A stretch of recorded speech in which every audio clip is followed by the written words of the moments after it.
Sons and Daughters of God for September 7th. The reading is entitled, Job Offered Sacrifices for His Children. Job 1:5. And it was so, when the days of their feasting were gone about, that Job sent and sanctified them, and rose up early in the morning, and offered burnt offerings according to the number of them all. For Job said, It may be that my sons have sinned and cursed God in their hearts. Thus did Job continually.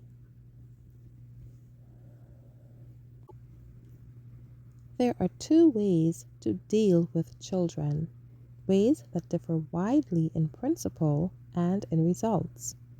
Faithfulness and love, united with wisdom and firmness in accordance with the teachings of God's Word, will bring happiness in this life and in the next. Neglect of duty, injudicious indulgence, failure to restrain or correct the follies of youth will result in unhappiness and final ruin in the children, and disappointment and anguish in the parents. It were well for parents to learn from the man of Uz a lesson of steadfastness and devotion. Job did not neglect his duty to those outside of his household.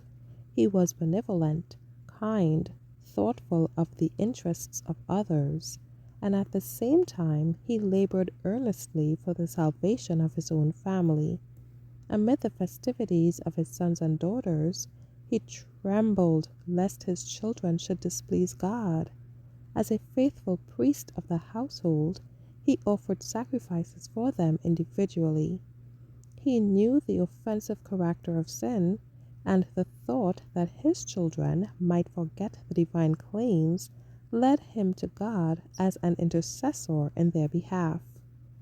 God desires to see gathered out from the homes of our people a large company of youth who, because of the godly influences of their homes, have surrendered their hearts to Him and go forth to give Him the highest service of their lives.